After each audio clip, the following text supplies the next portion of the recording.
황금빛 노후, 40대에 시작된 작은 습관의 기적, 50년 차 노의사가 전하는 삶의 마지막 지혜. 안녕하십니까? 저는 서울대학교 병원에서 50여 년간 수많은 분들의 삶의 마지막 여정을 함께하고 이제는 은퇴하여 제주의 작은 마을에서 노년을 보내고 있는 88세의 노의사 김현우입니다. 반세기라는 짧지 않은 시간 동안 저는 약 1만 2천 명에 달하는 어르신들의 임종을 지켜보며 깊은 성찰의 시간을 가졌습니다. 그 시간 속에서 제 마음에 가장 선명하게 새겨진 한 가지 진실이 있습니다. 인생의 황혼역, 평온한 미소로 삶을 마무리하신 분들과 깊은 고통 속에 작별을 고하신 분들 사이에는 아주 뚜렷한 단 하나의 차이가 존재했습니다. 놀랍게도 그 차이는 바로 그분들이 마흔 즈음에 시작한 아주 작은 생활 습관이었습니다. 이 사소해 보이는 차이가 삶의 질은 물론 마지막 순간의 모습까지 결정짓는 것을 수없이 목격했습니다. 재산의 많고 적음, 사회적 지위의 높낮이는 전혀 중요하지 않았습니다. 오히려 평생 시장에서 나무를 팔거나 작은 식당을 운영하며 소박하게 사셨던 분들이 더 건강하고 평온한 마지막을 맞이하는 경우가 허다했습니다. 심지어 젊은 시절부터 북한산이나 지리산을 꾸준히 오르내리며 체력을 다졌던 분들보다 매일 아침 동네 공원을 한 바퀴 도는 것과 같은 소박한 실천이 수명을 더 건강하게 연장시키는 것을 확인했습니다. 제가 오늘 여러분께 들려드릴 이야기는 단순한 건강 정보의 나열이 아닙니다. 50년이 넘는 세월 동안 실제 환자분들과 함께 울고 웃으며 얻어낸 교과서에는 없는 살아 숨쉬는 지혜입니다. 이 안에는 어쩌면 여러분의 남은 인생을 송두리째 바꿀 수도 있는 구체적이고 실질적인 해답이 담겨 있습니다. 앞으로 저는 황금빛 노후를 위한 지혜라는 이름으로 누구나 따라할 수 있는 진짜 노후 비결을 하나씩 풀어드릴 생각입니다. 오늘 이야기가 여러분의 삶의 깊은 울림과 긍정적인 변화를 가져다 주기를 진심으로 바랍니다. 괜찮으시다면 구독과 좋아요로 함께 해주시면 감사하겠습니다. 우리나라의 평균 기대 수명은 80세를 훌쩍 넘겼지만 안타깝게도 질병 없이 건강하게 활동할 수 있는 건강 수명은 70대 초반에 머물러 있습니다. 이 말의 진짜 의미를 아시겠습니까? 남은 10년 혹은 그 이상의 세월을 크고 작은 질병과 씨름하며 고통 속에 살아갈 수도 있다는 뜻입니다. 그 오랜 시간 동안 저는 정말 다양한 분들의 마지막을 지켜보았습니다. 어떤 분들은 마치 깊은 잠에 들듯 평온한 얼굴로 생을 마감하셨고, 또 어떤 분들은 차마 말로 표현하기 어려운 고통 속에서 힘겹게 세상을 떠나셨습니다. 그 결정적인 차이를 만든 것은 결코 돈이나 학벌, 사회적 명성이 아니었습니다. 제가 특히 기억하는 한 분이 계십니다. 평생 전주의 작은 마을에서 목수로 일하셨던 69세의 박종수 어르신. 큰 재산은 없으셨지만 매일 새벽 동네 어귀를 따라 천천히 산책하시고 텃밭에서 직접 키운 채소와 된장찌개 위주의 소박한 식사를 즐기셨습니다. 그런 단순하고 규칙적인 습관 덕분에 말년까지 큰 병치레 없이 건강을 지키셨죠. 임종 직전에도 제 손을 잡고 의사 선생님, 그래도 나 이만하면 잘 살다 가오 하시며 옅은 미소를 지으셨습니다. 반면 대기업 임원을 지내셨고 강남의 고급 아파트에 사셨던 최태준 씨는 달랐습니다.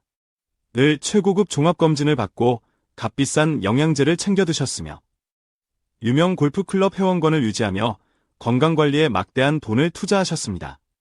하지만 70대 초반부터 당뇨, 고혈압 등 다양한 성인병에 시달리며 병원 문턱이 닳도록 드나들다 결국 75세에 힘겹게 세상을 떠나셨습니다. 떠나시기 전 내가 돈으로 건강을 사려고 했던 게 가장 큰 실수였어 라며 깊은 후회를 내비치셨습니다. 이러한 극명한 대조를 수없이 목격하며 저는 한 가지 강력한 메시지를 깨달았습니다. 우리가 철석같이 믿고 따르던 건강 상식들, 넘쳐나는 건강기능식품, 격렬한 운동, 값비싼 시술들이 반드시 정답은 아니라는 것입니다. 정말로 삶의 질과 마지막 순간을 바꾸는 열쇠는 너무나 평범해서 대부분이 무심코 지나쳐버리는 일상의 작은 습관 속에 숨겨져 있었습니다. 제가 처음 병원에 발을 들였을 때 가장 충격적이었던 것은 많은 환자분들이 한결같이 이렇게 말씀하셨다는 점입니다. 설마 내가 이렇게 될 줄은 정말 몰랐네. 특히 더 안타까웠던 것은 평생 건강을 위해 나름대로 열심히 노력하고 투자해왔다고 자부했던 분들일수록 그런 말씀을 더 자주 하셨다는 사실입니다. 얼마 전 세상을 떠나신 장영호 어르신을 기억합니다. 그는 퇴직 후 매주 북한산 등반을 거르지 않았고 마라톤 동호회 활동까지 하며 늘 땀 흘려 건강을 관리하셨습니다. 하지만 결국 예기치 못한 질병 앞에 그 모든 노력이 허무하게 느껴질 정도로 힘겨운 마지막을 보내셨습니다. 하지만 올해 85세가 되신 이순자 할머님을 보십시오. 특별한 운동을 하시거나 값비싼 보양식을 드시는 것도 아닌데 여전히 아파트 단지 주변을 또렷한 걸음걸이로 산책하시고 경로당에서 친구분들과 웃음꽃을 피우십니다. 제가 그 비결을 여쭤보니 빙그레 웃으시며 이렇게 말씀하시더군요. 별거 없어. 저녁 먹고 꼭 동네 한 바퀴 돌고 밥은 항상 반 공기만 먹으려고 해. 속이 편해야 잠도 잘 오고 다음날 기운도 나지. 도대체 이 차이는 어디에서 오는 걸까요? 왜 그토록 사소해 보이는 차이가 삶의 마지막 풍경을 이토록 다르게 만드는 걸까요? 그 이유를 지금부터 하나씩 제 경험과 성찰을 바탕으로 나누겠습니다. 50년 임상 경험이 증명한 건강 장수의 핵심, 생활 리듬의 힘. 반세기에 걸쳐 수천 명의 삶을 가까이에서 지켜본 끝에 저는 한 가지 명확한 결론에 도달했습니다. 한 사람의 건강 수명을 결정짓는 핵심은 화려한 운동 프로그램이나 값비싼 건강 관리가 아닌 바로 하루하루를 어떤 리듬으로 살아내느냐에 달려 있었습니다. 눈에 잘 띄지 않지만 꾸준히 이어지는 생활 습관, 이 작고 단순한 반복들이 결국 한 사람의 인생 후반부를 완전히 다른 방향으로 이끌어가고 있었던 겁니다. 제가 만난 90대 이상 건강한 어르신들의 삶을 자세히 들여다보면 그들에게는 놀랍도록 유사한 삶의 방식이 눈에 들어옵니다. 매일 비슷한 시간에 잠에서 깨어나 하루의 첫 시간을 조용한 산책이나 가벼운 체조로 열고 식사는 늘 정해진 시간에 적당량만, 특히 잡곡밥과 채소, 발효 음식을 즐겨 드셨습니다. 저녁 식사 후에는 가볍게 몸을 움직이고 밤 9시나 10시경에는 큰 소란 없이 하루를 정리하며 잠자리에 드는 그런 규칙적인 일상이었습니다. 더욱 놀라운 점은 이분들 대부분이 우리가 흔히 생각하는 고가의 영양제나 특별한 건강 보조식품, 값비싼 운동기구를 거의 사용하지 않았다는 것입니다. 대신 그들은 매일 신선한 제철 채소와 된장 같은 발효식품을 꾸준히 섭취하고 과식을 철저히 경계하며 걷는 것을 숨 쉬는 것처럼 자연스러운 일과로 삼았습니다. 그런 평범하기 짝이 없는 습관들이 차곡차곡 쌓여 결국 누구보다 건강하고 단단한 노후를 만들어낸 것이죠. 제가 가끔 찾아뵙는 박지영 할머님은 올해로 88세이십니다. 지금으로부터 50여 년 전 젊은 나이에 위암 수술을 받으셨지만 여전히 정정하십니다. 어느 날 저는 조심스럽게 여쭤봤습니다. 할머님, 어떻게 이렇게 오랫동안 건강을 잘 유지하셨어요? 특별한 비결이라도 있으세요? 할머님은 특유의 온화한 미소를 지으시며 이렇게 대답하셨습니다. 비결은 무슨? 그냥 매일 똑같이 살려고 애썼지. 하루 중 가장 중요한 시간은 아침이야. 천천히 눈을 뜨고 따뜻한 보리차 한 잔으로 속을 달래고 창문 열고 팔다리 쭉쭉 늘리면서 오늘도 잘 살아보자 하고 시작하면 그날은 기분도 몸도 가볍더라고. 그 순간 저는 번쩍하고 깨달았습니다. 우리가 건강을 지키기 위해 반드시 따라야 한다고 믿었던 수많은 것들, 값비싼 영양제, 유행하는 다이어트, 힘든 운동, 이 실상은 불필요하거나 오히려 건강을 해치는 것일 수도 있겠구나 하고 말입니다. 화려하고 특별한 무언가보다 더 중요한 것은 매일매일의 아주 작은 선택과 꾸준한 습관이었습니다. 첫 번째 비밀, 소식과 느리게 먹는 즐거움. 제가 지난 수십 년 동안 목격해온 수많은 분들 가운데 가장 평화롭고 건강하게 삶을 마무리하신 분들은 예외 없이 한 가지 공통점을 가지고 있었습니다. 그건 바로 소식이었습니다. 허기를 겨우 면할 정도로 배부름에 이르지 않게 조금씩 자주 먹는 것이 그들의 철칙이었습니다. 실제로 장수하신 분들은 대부분 한 끼 식사로 밥 한 공기 정도의 나물과 국을 곁들여 드셨습니다. 이것이 바로 건강하게 오래 사는 사람들의 첫 번째 비밀이었습니다. 이런 소소한 실천들, 어쩌면 너무도 평범해서 놓치기 쉬운 것들이 실은 가장 확실하고 강력한 건강법이었습니다. 겉보기에 특별하지 않아도 삶을 건강하게 이끄는 진짜 힘은 바로 그 소박함 속에 담겨 있었죠. 이제 여러분이 가장 궁금해하실 구체적인 생활 습관의 사례를 하나 더 말씀드리고자 합니다. 제가 만난 분 중에 가장 인상 깊었던 분은 바로 황수진 할머님이었습니다. 올해로 85세이신데 놀랍게도 78세에 말기암 판정을 받으셨고 당시 담당 의사로부터는 고작 3개월의 시한부 선고를 받으셨습니다. 하지만 그 외상을 완전히 뒤엎고 무려 7년이라는 시간을 더 살아내셨습니다. 그것도 극심한 고통 없이 비교적 건강하게 말입니다. 그 놀라운 생명력의 원동력은 어디서 나왔을까요? 할머님의 하루는 늘 시계추처럼 정확한 리듬으로 움직였습니다. 아침 5시 30분이면 어김없이 일어나 따뜻한 물 한 잔을 마시고 아파트 주변 공원을 약 20분 동안 아주 천천히 산책하셨습니다. 식사 시간은 반드시 20분 이상으로 음식 하나하나의 맛을 음미하며 천천히 꼭꼭 씹어 드셨고 저녁 7시 이후에는 무료에는 그 어떤 음식도 입에 대지 않으셨습니다. 이 철저하고도 단순한 생활의 흐름이 할머님의 생명을 연장시킨 가장 큰 힘이었습니다. 특히 제가 중요하게 느꼈던 부분은 바로 식사의 속도였습니다. 제가 관찰한 바에 따르면 음식을 서두르지 않고 천천히 마치 명상하듯 섭취하는 분들이 유독 건강하게 오래 사셨습니다. 보통 바쁜 현대인들은 한 끼 식사를 10분 내에 심지어 5분 만에 후다닥 해치우곤 합니다.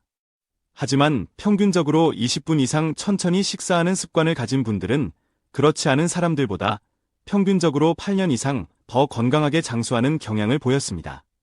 식사를 단순히 배를 채우는 행위가 아니라 내 몸과 소통하는 소중한 시간으로 여기는 태도가 중요했던 것입니다. 이 모든 이야기가 증명하는 것은 단 하나입니다. 건강하고 오래 사는 삶은 결코 거창하거나 특별한 비법에 있지 않습니다. 작지만 꾸준히 반복되는 습관들이 모여 만들어내는 일상의 건강한 리듬. 그것이야말로 삶을 끝까지 지켜주는 가장 든든한 울타리였습니다. 이것이 바로 식사 시간의 법칙이라 불릴 만한 삶의 지혜입니다. 우리는 흔히 건강을 유지하려면 무엇을 먹는가에만 집중하지만 실제로는 어떻게, 얼마나 천천히, 규칙적으로 먹는가가 더 본질적인 열쇠가 될 수 있습니다. 두 번째 비밀, 격렬함보다 꾸준함, 걷기에 위대한 힘. 그런데 여기에 또 하나, 결코 놓쳐서는 안 될 중요한 요소가 있습니다. 바로 운동입니다. 그런데 제가 오랜 세월 환자분들을 관찰한 결과는 우리가 흔히 알고 있던 통념을 뒤흔들 만큼 놀라웠습니다. 많은 분들이 등산이나 테니스, 혹은 헬스클럽에서의 고강도 운동처럼 격렬하게 땀을 흘려야 건강해진다고 믿습니다. 하지만 실상은 달랐습니다. 매일 30분씩 숨이 약간 찰 정도로 꾸준히 걷는 것. 그것이야말로 가장 탁월하고 안전하며 지속 가능한 건강 유지 방법이었습니다.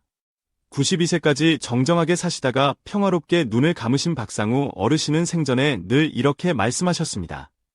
의사 양반, 젊을 때는 몰라도 나이 들어선 가파른 산 타는 것보다 동네 평지길 걷는 게 100번은 낫소. 숨이 턱까지 차오르는 건 젊을 땐 약이지만 늙으면 독이 될 수도 있다 이 말이오. 그분의 말씀처럼 특히 70대 이후에는 무리한 운동이 오히려 관절이나 심혈관에 부담을 주어 건강을 해치는 경우를 종종 보았습니다. 세 번째 비밀, 잠의 양보다 질, 규칙적인 수면 리듬.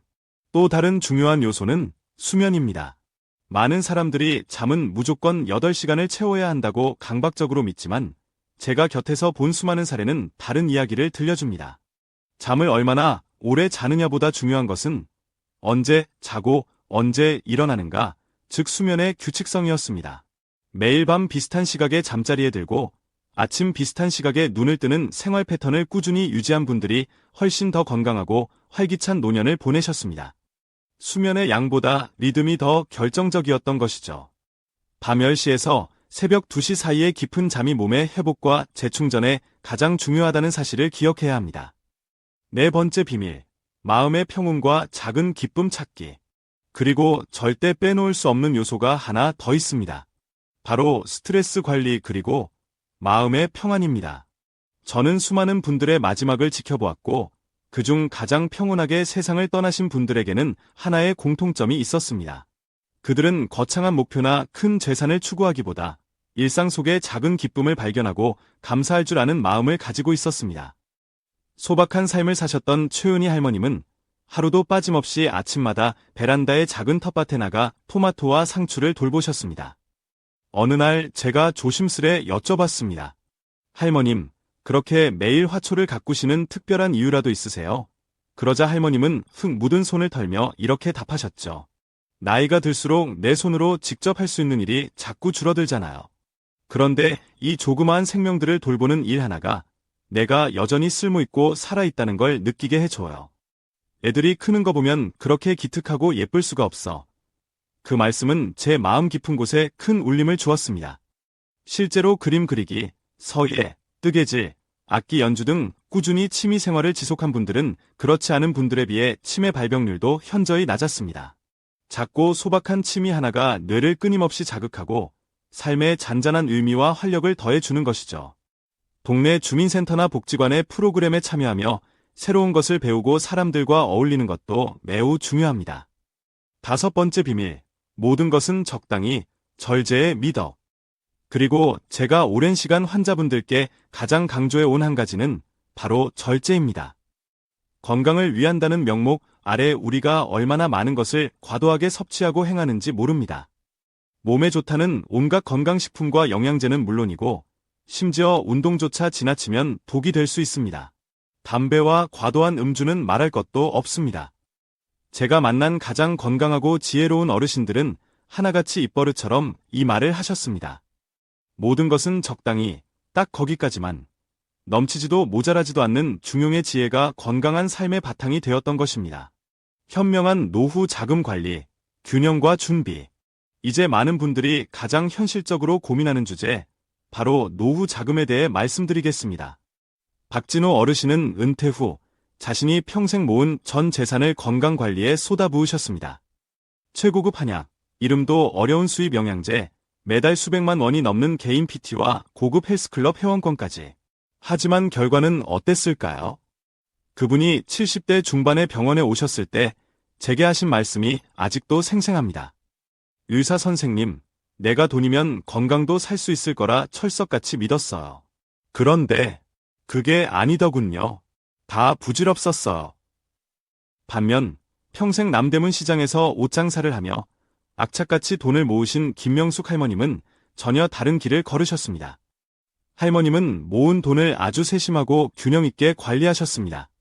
만약을 대비한 병원비 통장, 정기예금, 매달 고정적인 생활비를 위한 주택연금 혹은 즉시연금, 그리고 자녀들과 손주들에게 베풀기 위한 용돈 통장, 적금. 그렇게 크게 3가지 목적에 맞춰 꼼꼼하게 자금을 나누어 운영하셨습니다. 할머님은 돈이라는 게 말이오. 그냥 쌓아만 둬도 걱정, 함부로 써버려도 걱정이오. 꼭 필요한데 요긴하게 쓰면서 남은 사람들에게 짐되지 않게 미리 준비해두는 게 제일 중요하지. 라고 말씀하셨습니다. 제가 본 가장 이상적인 노후 자금 운영 방식은 바로 균형입니다. 무조건 아끼기만 하는 극단적인 절약도 반대로 미래에 대한 대비 없이 무분별하게 소비하는 것도 결국엔 후회로 남기 쉽습니다. 진짜 중요한 것은 오늘의 만족과 내일의 안정 사이의 균형, 현재의 작은 행복을 누리는 것과 미래의 예측 불가능한 위험에 대비하는 것 사이의 현명한 조화입니다. 제가 만난 80세 이상 어르신들 중 노후 생활에 가장 만족하며 평온하게 사셨던 분들의 특징은 명확했습니다. 그들은 대략 수입, 연금 등의 50% 정도를 기본적인 생활비에, 30% 정도는 미래의 의료비나 간병비 등 예상치 못한 지출에 대비하는데 실손보험 유지, 별도 저축, 그리고 나머지 20%는 본인을 위한 여가, 취미, 혹은 소소한 즐거움에 사용하셨습니다. 이 비율이야말로 각자의 상황에 맞게 조절될 수는 있겠지만 무너지지 않는 노후 생활의 안정적인 저울추 역할을 했던 셈이죠. 특히 의료비에 대한 현실적인 대비는 아무리 강조해도 지나치지 않습니다. 많은 분들이 국민건강보험 하나면 충분하다고 안심하시지만 실제로 중증질환이나 만성질환으로 인한 장기적인 치료, 간병 등이 필요해지면 예상보다 훨씬 큰 비용이 소리 없이 다가옵니다. 제가 분석해본 바에 따르면 70대 이후의 1인당 평균 의료비는 이전 연령대에 비해 급격히 증가하며 해마다 그 증가폭 또한 커지는 경향이 있었습니다. 단순히 병원 치료비뿐 아니라 간병 비용, 보조기구 구입 비용 등 부수적인 지출도 상당합니다. 하지만 여기서 더 중요한 사실이 있습니다. 매일의 건강을 꾸준히 지키는 데 있어 가장 중요한 것은 값비싼 보충제나 특별한 건강식품이 아니었습니다. 진짜 핵심은 매일 식탁 위에 오르는 신선한 제철 채소와 나물, 질 좋은 생선이나 두부를 부담 없이 살 수 있을 정도의 안정적인 생활비였습니다. 제가 직접 만났던 건강 장수 어르신들, 특히 90세가 넘도록 큰 병 없이 건강을 유지하신 분들은 오히려 병원비에 많은 돈을 쓰지 않으셨습니다. 건강한 생활 습관 자체가 가장 효과적인 의료비 절감 방법이었던 셈이죠. 예를 들어 95세까지 정정하게 사시다가 조용히 세상을 떠나신 이상철 어르신에게는 특별한 삶의 철학이 하나 있었습니다. 매달 받는 기초연금과 자식들이 주는 용돈에서 10%는 반드시 나를 위한 즐거움 예산으로 따로 떼어두셨습니다. 그 돈으로 손주들과 가끔 맛있는 예식도 하시고 오랜 동네 친구들과 찻집에 앉아 담소를 나누는 소소한 시간을 즐기셨답니다. 그는 빙그레 웃으며 이렇게 말씀하셨어요. 의사 양반, 이런 작은 기쁨들이 쌓여서 내 병원비 줄여준 거야. 웃으면 복만 오는 게 아니라 건강도 온다니까. 결론적으로 노년기 자산 관리의 본질은 과유불급, 즉 지나침은 모자라만 못하다는 옛말에 있습니다. 너무 절약만 해도 삶이 팍팍해지고 우울해지기 쉽고 너무 과하게 써도 결국 미래의 불안을 키우게 되는 법이니까요. 제가 만나본 가장 지혜로운 어르신들은 언제나 현재의 소소한 행복과 미래의 안정이라는 두 마리 토끼를 양손에 쥐고 균형을 이루며 살아가고 계셨습니다. 그리고 그 균형 잡힌 삶의 중심에는 반드시 다음 세 가지의 중요한 가치가 자리 잡고 있었습니다. 6번째 비밀, 관계의 힘, 외로움은 만병의 근원. 그중 첫 번째는 바로 관계였습니다. 제가 호스피스 병동에서 들었던 수많은 마지막 말들 가운데 가장 자주 반복되었던 후회는 언제나 인간관계에 대한 것이었습니다. 가족들과 좀 더 많은 시간을 보낼 걸, 친구들과 사소한 일로 다투고 연락 끄는 게 평생 한으로 남네. 그때 좀 더 솔직하게 내 마음을 표현했어야 했는데. 와 같은 아련한 고백들이었습니다. 가장 기억에 남는 분은 78세에 저희 병동을 찾으셨던 이정희 할머님이었습니다. 할머님은 평생 자녀들 뒷바라지에 자신의 삶을 온전히 바치며 살아오셨죠. 좋은 대학 보내고 번듯하게 결혼시키는 것이 인생의 목표이자 전부였습니다. 하지만 정작 본인이 병이 들어 몸져 눕고 나서야 비로소 뼈저리게 깨달으셨다고 했습니다. 자식들과 물질적인 지원 외에 깊은 정서적인 교감 없이 희생만 하다 보니 막상 자신이 외롭고 도움이 필요할 때는 서로 너무 어색하고 서먹한 사이가 되어버렸다고 눈시울을 붉히셨습니다. 반면 94세까지 건강하고 유쾌하게 사신 김영민 어르신의 이야기는 사뭇 달랐습니다. 그는 은퇴 후에도 매주 동네 노인정에서 친구분들과 바둑을 두었고 한 달에 한 번은 꼭 자녀들과 함께 식사하는 시간을 가졌습니다. 무엇보다 가장 인상 깊었던 것은 매일 아침 식사 후 배우자와 마주 앉아 따뜻한 차를 마시며 나누는 짧은 10분간의 대화였습니다. 오늘 컨디션은 좀 어때? 어젯밤 잠은 잘 잤수? 와 같은 소소한 안부부터 시작해 그날의 계획이나 생각들을 나누는 그 짧은 시간이 서로에게 얼마나 큰 위안과 힘이 되는지 모른다고 하셨죠. 그렇게 매일 이어지는 따뜻한 소통과 교감이야말로 그 어떤 보약보다 강력한 건강의 비결이었다고 느껴졌습니다. 실제로 여러 연구 결과가 이를 뒷받침합니다. 친구나 이웃 등 의미 있는 사회적 관계를 3개 이상 정기적으로 유지하는 노인의 경우, 그렇지 않은 고립된 노인보다 평균 수명이 5년 이상 길었고 치매 발병률 역시 눈에 띄게 낮았다는 통계가 있습니다. 그야말로 관계가 약이라는 말이 실감이 나지 않나요? 하지만 여기서 말하는 관계란 단순히 얼굴만 아는 피상적인 만남을 의미하는 것이 아닙니다. 마음을 깊이 나누고 기쁨과 슬픔을 진솔하게 표현하며 서로에게 기댈 수 있는 진정한 정이 오가는 관계가 핵심입니다. 제가 만난 건강 장수 어르신들은 하나같이 내 속마음을 전부 털어놓을 수 있는 단 한 사람이라도 곁에 있었다고 말씀하셨습니다. 87세로 세상을 떠나기 전까지 유쾌함을 잃지 않으셨던 박명자 할머님도 그런 분 중 한 분이셨죠. 할머님은 매주 목요일이면 어김없이 40년 지기 동네 친구들과 경로당이나 찻집에서 꼭 모임을 가지셨습니다. 처음엔 5명으로 시작했지만 세월이 흐르며 한 분 한 분 먼저 세상을 떠나고 결국엔 단둘만 남게 되셨답니다. 그래도 마지막까지 그 만남을 이어가셨고 이 친구라도 있으니 내가 웃으며 살 수 있는 거야 라고 늘 말씀하셨어요. 서로의 건강을 챙겨주고 외로움을 달래며 추억을 공유하는 그 시간이 할머님의 삶을 끝까지 지탱해준 힘이었습니다. 7번째 비밀, 관계 맺기의 시작, 용기와 실천. 제가 꼭 전하고 싶은 마지막 이야기가 있습니다. 많은 분들이 나이가 들수록 새로운 인간관계를 맺는 일이 어렵고 어색하다고 말씀하십니다. 이 나이에 뭘 하며 스스로 문을 닫아버리는 경우도 많습니다.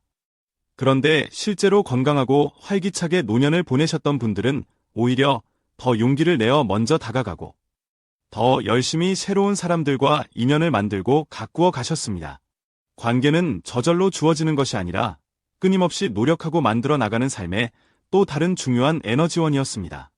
사람들과의 관계가 얼마나 중요한지는 대부분 알고 계시지만 막상 그 첫걸음을 떼기란 쉽지 않다는 분들이 많습니다.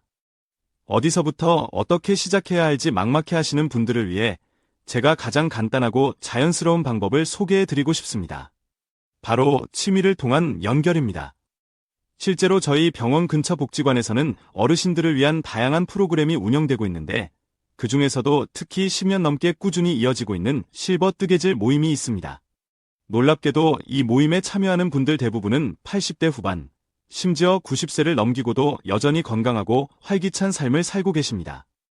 함께 모여 앉아 알록달록한 실로 목도리나 수세미를 뜨며 도란도란 이야기를 나누는 동안 손끝에서 피어나는 작은 작품들이 단순한 취미를 넘어서 삶의 큰 활력소이자 소통의 매개가 되어주고 있었던 거죠.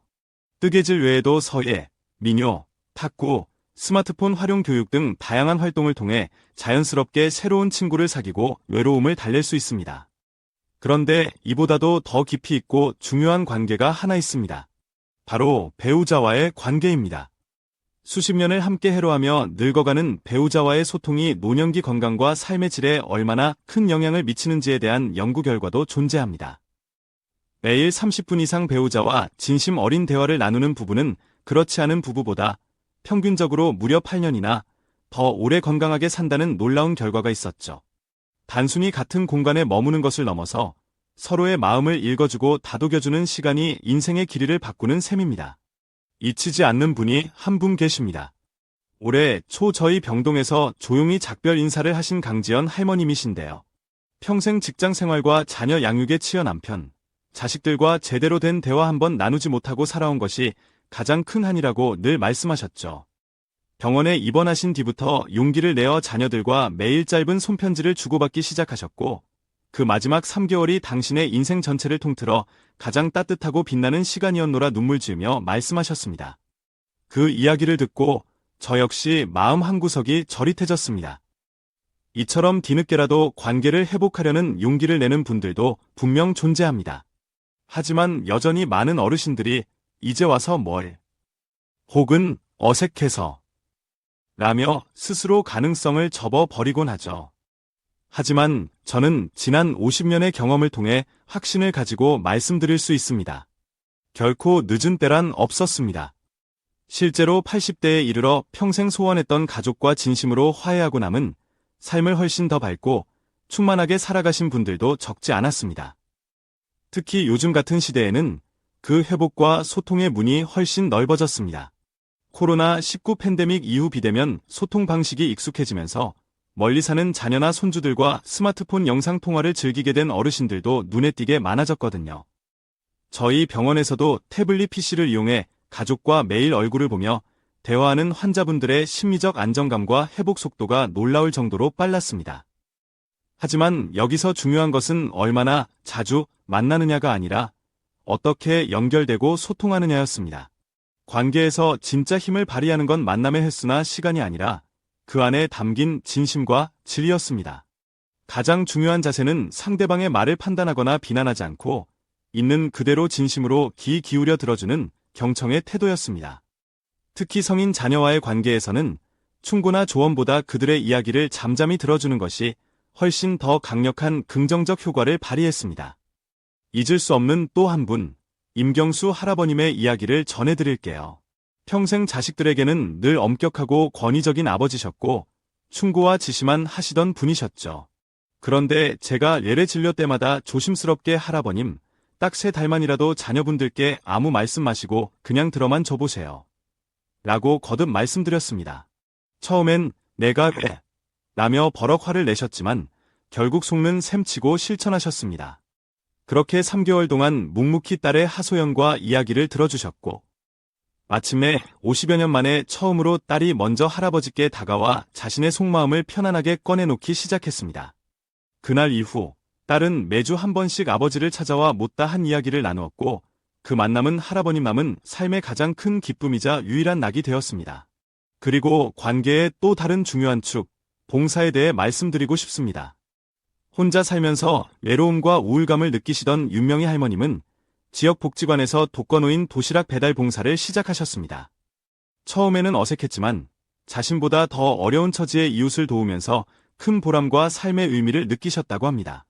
봉사활동은 단순한 시간 보내기를 넘어 우울감을 해소하고 자존감을 높이며 새로운 사람들과 자연스럽게 연결되는 놀라운 효과를 보였습니다. 남을 돕는다는 행위 자체가 자신을 다시 발견하고 긍정적으로 바라보게 만드는 힘이 있었던 것입니다. 마지막으로 빼놓을 수 없는 소중한 존재가 하나 있습니다. 바로 반려동물입니다. 자녀들이 모두 출가하고 홀로 외롭게 살아가던 어르신들 중에서 강아지나 고양이 같은 반려동물과 함께 지내는 분들의 정신건강과 삶의 만족도가 눈에 띄게 높았습니다. 실제로 반려동물을 키우는 노인의 수명이 평균 3년 정도 더 길었고 특히 치매 예방에도 긍정적인 영향을 준다는 연구 결과도 있었습니다. 매일 먹이를 챙겨주고 산책을 시키고 교감하는 과정 자체가 외로움을 달래주고 삶의 활력을 불어넣어 주었던 것입니다. 혹시 사람과의 관계가 아직은 부담스럽게 느껴지신다면 베란다 한편에 작은 화분부터 하나 들여놓고 식물을 돌봐보시는 것도 좋은 시작일 수 있습니다. 작은 생명을 정성껏 돌보는 과정에서 얻는 기쁨과 위안이 생각보다 클 수 있습니다. 실제로 자신만의 작은 텃밭이나 화단을 가꾸는 이들은 그렇지 않은 이들에 비해 우울증 발병률이 30% 이상 낮았다는 연구 결과도 있습니다. 흙을 만지고 씨앗을 뿌리고 그 조그만 생명이 매일 조금씩 자라나는 것을 지켜보는 것만으로도 마음속의 그늘이 조금씩 걷히기 시작하는 거죠. 하지만 잊지 말아야 할 중요한 사실이 있습니다. 사람과 사람 사이의 관계도 식물이 자라는 것처럼 결코 하루아침에 꽃을 피우는 것이 아니라는 점입니다. 햇볕과 물, 그리고 꾸준한 관심이 필요한 식물처럼 관계 또한 매일의 작은 정성과 시간이 차곡차곡 쌓여야 비로소 깊은 뿌리를 내리고 아름다운 열매를 맺을 수 있습니다. 그렇게 정성 들여 투자한 시간과 마음은 절대 헛되지 않다는 것을 저는 지난 50년 동안 수많은 삶의 마지막 여정 속에서 수없이 확인해 왔습니다. 8번째 비밀, 마음가짐의 기적, 긍정과 감사의 힘. 이제 제가 직접 목격한 가장 인상적인 장면 하나를 얘기해 드릴게요. 그건 바로 마음가짐이라는 보이지 않는 힘이 건강과 수명에 얼마나 지대한 영향을 미치는지를 극명하게 보여준 순간들이었습니다. 같은 병을 앓고 같은 치료를 받더라도 자신의 삶과 상황을 긍정적으로 바라보고 희망을 잃지 않는 분들은 부정적인 태도로 일관하거나 쉽게 절망하는 분들보다 평균적으로 2년 이상 더 오래 생존하셨고 삶의 질 또한 훨씬 높았습니다. 특히 기억에 남는 분은 장미연 할머님이었습니다. 80세에 말기암 판정을 받으셨지만 놀랍게도 진단 후 5년이라는 시간을 더 건강하고 밝게 살아가셨습니다. 제가 그 비결이 무엇이었냐고 여쭤보니 환하게 웃으시며 이렇게 말씀하셨죠. 별거 아니에요. 의사 선생님. 그냥 아침에 눈을 뜨면 거울 앞에 서서 일부러라도 활짝 웃는 연습부터 해요. 오늘도 참 좋은 날이다. 나는 운이 좋은 사람이야. 하고 외치면서요. 처음엔 스스로도 어색하고 억지로 짓는 미소였다고 합니다. 하지만 그 작은 습관을 매일 반복하다 보니 어느새 마음까지 환하게 밝아지고 힘든 항암 치료 과정 속에서도 우울감과 절망감을 이겨낼 수 있는 단단한 내면에 힘이 생겼다고 하셨어요. 그리고 또 하나 감동적이었던 부분은 그녀가 매일 밤 잠자리에 들기 전 썼던 감사 일기였습니다. 아주 작고 사소한 일이라도 그날 하루 동안 고마웠던 일을 3가지씩 떠올려 노트에 적으며 잠자리에 드는 이 습관이 그녀의 삶의 질을 극적으로 바꾸어 놓았다고 했습니다. 실제로 감사일기를 꾸준히 쓰는 사람들은 그렇지 않은 사람들에 비해 수면의 질이 향상되고 스트레스 지수가 현저히 낮아졌으며 과학적으로도 면역세포의 활동이 평균 30% 이상 향상되었다는 연구 결과가 있습니다. 고맙다는 말 한마디, 감사하는 마음 하나가 우리 몸의 면역체계를 강화시키는 놀라운 힘을 가진 셈이죠. 하지만 여기서 중요한 것은 무조건 현실을 외면하고 웃고 긍정하라는 이야기가 아닙니다. 오히려 자신의 감정을 억누르지 않고 있는 그대로 솔직하게 인정하고 건강하게 표현하는 것이 정신 건강에는 더 중요했습니다. 제가 만난 건강 장수 어르신들의 또 다른 공통점은 자신의 감정을 외면하거나 부끄러워하지 않았다는 것입니다. 대표적인 분이 김영철 할아버님이셨습니다. 그는 매일 아침과 잠들기 전 자신의 감정 상태를 간단하게 점검하는 마음 날씨 체크리스트를 작성하셨습니다. 오늘 기분은 맑음, 약간 흐림, 때때로 비와 같이 날씨에 비유하여 자신의 감정을 솔직하게 기록하고 왜 그런 감정을 느끼는지 짧게 적어보는 식이었습니다. 기분이 좋은 날엔 그 기쁨을 충분히 누리고 우울하거나 화가 나는 날엔 그 감정을 숨기거나 억누르지 않고 아, 내가 지금 슬프구나, 화가 났구나 하고 알아차리고 인정하는 연습을 하셨습니다. 그렇게 자신의 감정을 꾸준히 들여다보고 이해하는 시간이 쌓이자 감정 기복이 줄어들고 마음의 평온을 유지하는 데 큰 도움이 되었다고 하셨습니다.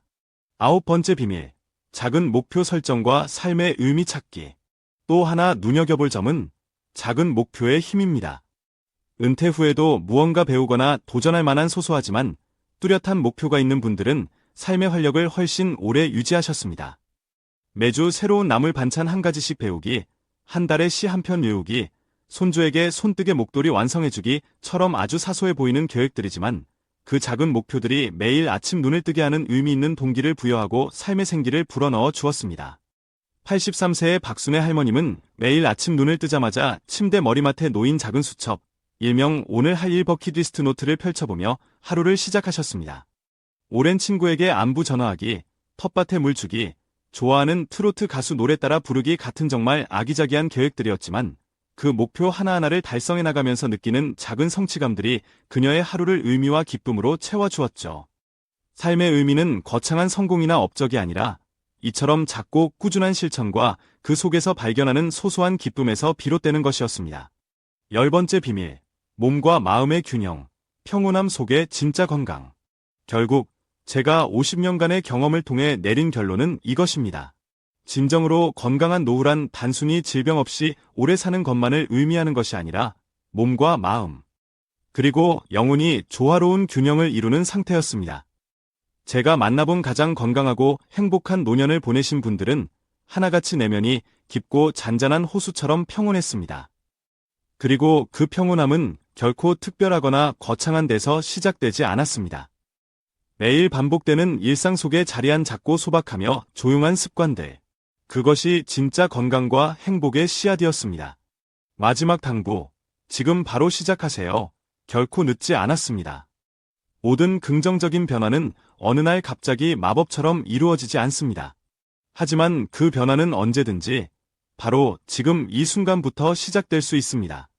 오늘 하루를 마무리하기 전 잠시 시간을 내어 오늘 감사했던 일 딱 하나만 떠올려 적어보는 건 어떨까요? 혹은 내일 아침 평소보다 10분만 일찍 일어나 가볍게 동네 한 바퀴를 걸어보는 것은 어떨까요?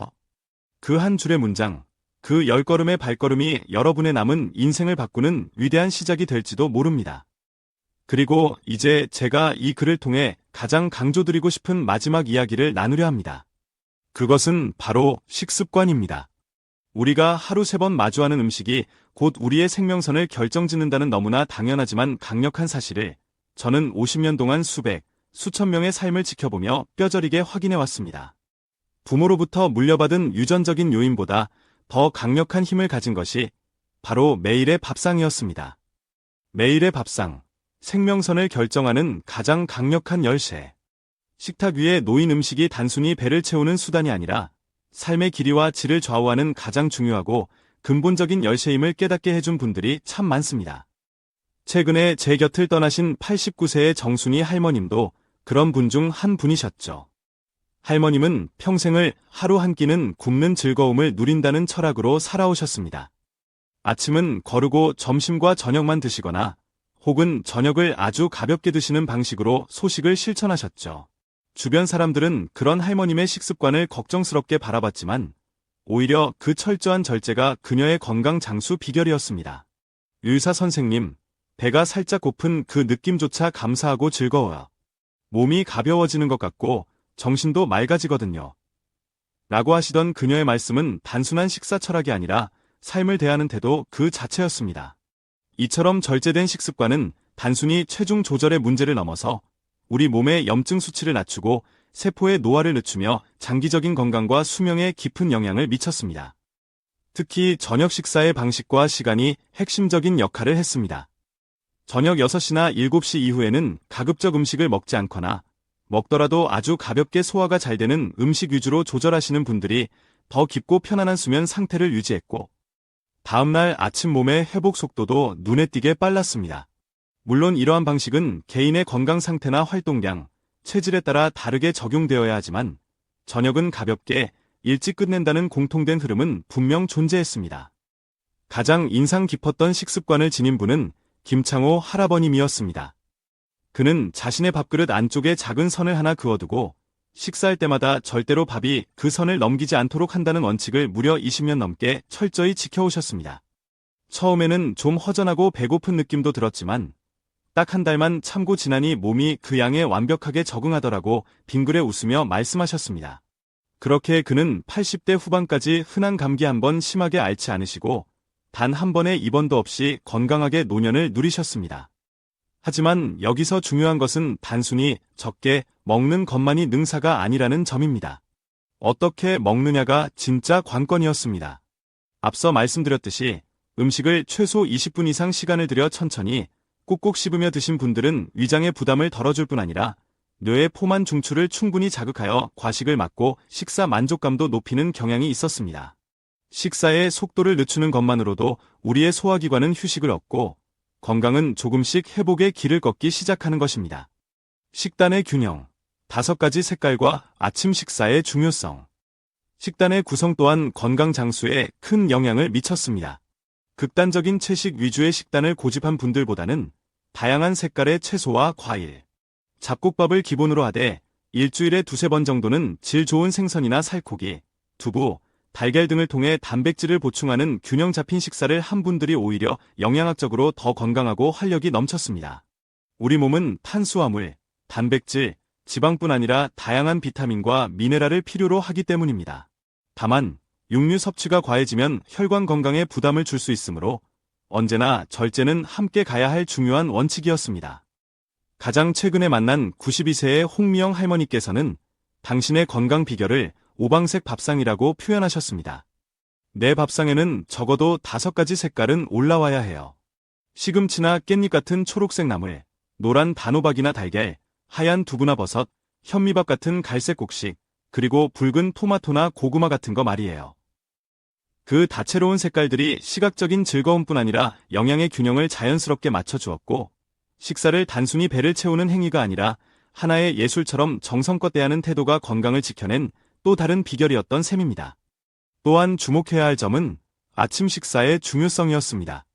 바쁘다는 핑계로 아침을 거르거나 부실하게 먹는 분들보다 아침을 든든하게 챙겨 먹는 분들이 확실히 하루 종일 에너지 수준이 높고 집중력도 좋았으며 전반적인 건강 상태가 더 뛰어났습니다. 아침 식사는 밤새 잠자고 있던 우리 몸의 신진대사를 깨우고 활동에 필요한 에너지를 공급하는 중요한 역할을 하기 때문입니다. 반면 저녁을 과하게 섭취하는 습관을 지닌 분들은 비만, 당뇨, 고지혈증과 같은 대사성 질환에 더 쉽게 노출되는 경향을 보였습니다. 아침은 왕처럼, 점심은 평민처럼, 저녁은 거지처럼 먹으라는 옛말이 괜히 생긴 것이 아니었습니다. 무엇보다도 식습관에서 가장 강력하고 꾸준한 힘을 발휘하는 무기는 바로 규칙성이었습니다. 매일 비슷한 시간에 비슷한 양의 식사를 챙겨 드신 분들은 소화기관의 기능도 안정되고 혈당 조절도 원활하며 체중 관리도 자연스럽게 이루어졌습니다. 우리의 몸은 예측 가능하고 일정한 리듬을 따라 움직일 때 가장 편안함과 안정감을 느낀다는 사실을 잊지 마셔야 합니다. 운동의 진실, 격렬함보다 꾸준함, 짧게 자주 움직이기. 그리고 이제 많은 분들이 궁금해하시는 운동에 대한 진실을 이야기할 차례입니다. 앞서 말씀드렸듯이 제가 호스피스 병동에서 관찰한 가장 흥미롭고 중요한 점 중 하나는 이것이었습니다. 과격하고 땀을 뻘뻘 흘리는 고강도 운동보다 몸에 큰 무리를 주지 않는 가벼운 운동을 매일 꾸준히 반복하는 습관이 노년기 건강 유지에 훨씬 더 큰 효과를 낳았다는 것이죠. 86세의 이정우 할아버님은 그 좋은 예입니다. 그는 40년 넘게 매일 아침 해가 뜨면 어김없이 아파트 뒤편의 작은 공원 산책로를 따라 걷고 계셨습니다. 비가 내리는 날에는 우산을 쓰고 눈이 쌓인 날에는 조심스럽게 발걸음을 옮기며 단 하루도 빠짐없이 하루 40분씩 걷기를 실천하셨습니다. 처음에는 건강 때문에 억지로 시작했는데 이제는 안 걸으면 하루가 찌뿌둥하고 허전해. 이렇게 내 두 발로 땅을 딛고 걷는 동안만큼은 내가 온전히 살아있다는 게 느껴지거든. 그렇게 말씀하시는 그의 눈빛에는 나이를 잊은 듯한 맑은 생기와 깊은 평온함이 함께 깃들어 있었습니다. 많은 사람들이 등산이나 자전거 타기, 혹은 헬스클럽에서의 근력 운동 같은 격렬한 운동을 선호하지만 사실상 노년기에 가장 효과적이면서도 부상 위험 없이 지속 가능한 운동은 걷기였습니다. 특히 70대 이후부터는 무리한 운동이 오히려 관절, 특히 무릎, 이나 근육에 손상을 주거나 심장에 부담을 줄 수 있었기에 운동의 강도보다는 지속성과 안전성이 훨씬 더 중요한 기준이 되었습니다. 운동, 길게 한 번보다 짧게 여러 번. 운동에 대해 많은 분들이 여전히 오해하고 계신 부분이 또 있습니다. 긴 시간을 투자해서 한 번에 몰아서 운동하는 것이 더 효과적일 것이라고 생각하시지만 실제로는 하루에 여러 번. 짧게 나누어 움직이는 방식이 오히려 혈액순환을 촉진하고 신진대사를 활발하게 유지하는데 더 큰 건강 효과를 보여주었습니다. 예를 들어 하루 3번 식사 후 20분씩 가볍게 걷거나 혹은 TV를 보다가도 광고가 나올 때마다 잠시 일어나 제자리 걸음을 하거나 가벼운 스트레칭을 하는 방식이 그렇습니다. 아침 햇살을 받으며 동네 한 바퀴 산책 20분, 점심 식사 후에 회사나 집 주변을 가볍게 걷는 시간 20분, 그리고 저녁 식사 전에 가볍게 몸을 푸는 스트레칭이나 맨손 체조 20분. 이처럼 분산된 짧은 움직임들이 하루 종일 우리 몸의 에너지 흐름을 부드럽게 이끌고 습관으로 만들기에도 훨씬 수월했습니다. 91세의 박명자 할머님은 운동을 대하는 자세부터 남달랐습니다. 그녀의 하루는 정각 알람 운동법이라고 해도 좋을 만큼 규칙적이었습니다. 거실에 앉아 TV를 보거나 책을 읽다가도 대종시계가 정각을 알리는 소리가 나면 곧장 자리에서 일어나 딱 2분간 제자리 걸음을 하거나 팔다리를 가볍게 흔드는 운동을 하셨죠. 그렇게 하루에도 여러 번 짧지만 꾸준하게 몸을 움직이셨고 그 꾸준함이 그녀의 정신과 육체를 90세가 넘도록 맑고 깨어있게 만들어 주었습니다. 이렇게 자꾸 움직여줘야 머리가 녹슬지 않고 맑아져요. 그녀의 말씀처럼 이러한 규칙적인 신체 활동 습관은 치매 예방에도 탁월한 효과를 보인다는 연구 결과가 많습니다. 언제 운동하는 것이 좋을까? 아침 운동의 힘. 무엇보다 중요한 것은 언제 운동하느냐였습니다. 물론 개인의 생활 패턴에 따라 다르겠지만 제가 관찰한 바로는 아침 운동이 가진 힘은 단순한 몸풀기를 넘어서 하루 전체의 건강 리듬을 긍정적으로 조율하고 신진대사를 효과적으로 활성화하는 데 결정적인 역할을 했습니다. 아침에 상쾌하게 운동으로 하루를 시작한 분들은 그 습관을 더 오랫동안, 더 끈기 있게 이어가는 경향이 있었고 이는 전반적인 건강 유지와 긍정적인 기분 상태와도 직결되었습니다. 날씨 탓은 이제 그만. 실내 운동의 지혜. 날씨가 굽거나 미세먼지가 심한 날에도 운동을 멈출 이유는 없었습니다. 실내에서도 충분히 효과적인 활동을 이어갈 수 있었기 때문입니다. 가장 손쉬우면서도 강력한 실내 운동은 바로 제자리 걷기였습니다. TV 드라마 한 편을 보는 동안 소파에 앉아있는 대신 거실을 천천히 왔다 갔다 하며 제자리 걸음을 이어가는 분들도 계셨죠. 아파트 계단 오르내리기, 무릎이 건강한 경우, 혹은 유튜브 등에서 쉽게 찾을 수 있는 어르신 맞춤형 실내 체조를 따라하는 것도 좋은 방법입니다. 중요한 것은 움직이려는 의지이지 장소나 날씨는 부차적인 문제였습니다. 운동 효과를 높이는 비밀, 깊고 편안한 호흡. 특히 강조하고 싶은 한 가지는 운동 중 호흡의 중요성입니다. 단순히 기계적으로 걷거나 움직이는 것보다 천천히 그리고 깊게 숨을 들이마시고 내쉬는 의식적인 호흡을 함께하는 것이 혈액순환 개선과 심폐기능 향상에 훨씬 더 효과적이었습니다. 코로 천천히 숨을 들이마시며 복부가 부풀어 오르는 것을 느끼고 입으로 천천히 숨을 내쉬며 복부가 들어가는 것을 느끼는 복식 호흡을 걸음걸이에 맞춰 해보는 것입니다. 이렇게 신선한 산소가 몸 구석구석 풍부하게 공급되면서 뇌기능 활성화와 스트레스 해소에도 긍정적인 영향을 주었고 이는 치매 예방에도 크게 도움이 되었습니다. 걸음마다 숨결을 함께 조절하는 이 작은 습관은 단순한 운동을 움직이는 명상이자 치유의 시간으로 바꾸어 놓았습니다. 그리고 반드시 기억해야 할 마지막 사실 하나. 운동은 결코 너무 늦게 시작해도 손해가 아니라는 점입니다. 80세가 넘어서 처음으로 매일 걷기를 시작하신 분들이 불과 1년 뒤 혈압과 혈당 수치가 안정되고 활력이 눈에 띄게 좋아지는 변화를 보여주신 것을 저는 수없이 목격했습니다. 중요한 것은 언제 시작했느냐가 아니라 오늘부터라도 꾸준히 시작하는 것, 바로 그 용기와 실천입니다. 이 글을 보고 계신 지금 잠시 자리에서 일어나 딱 5분만이라도 제자리 걸음부터 시작해보시는 건 어떨까요? 진정한 행복은 멀리 있지 않다. 매일의 작은 기쁨 발견하기. 이제 여러분께 제가 50년의 경험을 통해 얻은 어쩌면 가장 중요하다고 할 수 있는 마지막 비밀을 전하고 싶습니다. 긴 인생을 건강하고 평온하게, 그리고 마지막 순간까지 참 잘 살았다고 미소 지으며 마무리하신 분들의 가장 놀라운 공통된 특징. 그것은 바로 매일의 삶 속에서 아주 작고 소박하지만 선명한 행복을 느끼고 감사할 줄 아는 능력이었습니다. 최근에 제가 만난 93세의 황숙자 할머님께서는 매일 밤 8시가 되면 하시던 일을 모두 멈추고 조용히 창가에 앉아 밤하늘을 바라보시는 오랜 습관이 있으셨습니다. 빛공해가 심한 도시의 밤하늘이었지만 그녀는 그 속에서도 희미하게 반짝이는 별 하나를 찾아내어 그 별빛을 바라보며 하루를 차분히 정리하셨죠. 어휴, 오늘도 저 별이 떠있네. 참 고마운 하루였어요. 그 나지막한 혼잣말 한마디는 그날 하루를 풍요롭게 완성하는 그녀만의 소중한 의식이었습니다. 바쁘고 복잡한 세상 속에서도 그런 단순한 아름다움에 잠시 멈춰서서 감동하고 감사할 줄 아는 그 마음이 그녀를 90세가 넘도록 곱고 평온하게 지탱해준 가장 큰 힘이었던 겁니다. 우리는 종종 노후 준비라고 하면 경제적인 부나 육체적인 건강만을 떠올립니다. 그러나 제가 50년간 지켜본 수많은 인생들 속에서 뼈저리게 깨달은 것은 진짜 노후를 제대로 준비하는 일은 바로 행복을 느끼는 능력, 즉 행복 근육을 키우는 일이라는 것이었습니다. 아무리 많은 돈을 쌓아두고 아무리 몸이 건강하다 한들 마음이 늘 불안하고 불만족스러우며 작은 것에도 감사할 줄 모르는 사람은 결국 그 어떤 준비도 무의미해지고 말았습니다. 행복하지 않은 장수는 축복이 아니라 오히려 고통일 수 있습니다. 89세의 김영진 할아버님도 그런 깨달음을 삶 속에서 조용히 실천하신 분이었습니다. 그는 매일 아침 일어나면 가장 먼저 작은 노트에 행복 일기를 쓰셨습니다. 거창한 내용이 아니었습니다. 오늘 아침 햇살이 유난히 따뜻하게 느껴졌다. 골목길에서 만난 길고양이가 내 무릎에 잠시 앉아주었다. 오랜만에 아들이 전화를 걸어와 목소리를 들으니 반가웠다.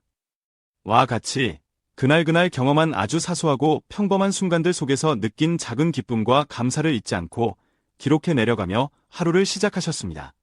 특별하고 대단한 사건이 아닌 일상 속에 숨어있는 작고 조용한 기쁨들을 놓치지 않고 알아채고 붙잡는 그 습관이 그의 정신건강과 삶의 만족도에 아주 큰 긍정적인 영향을 미쳤습니다.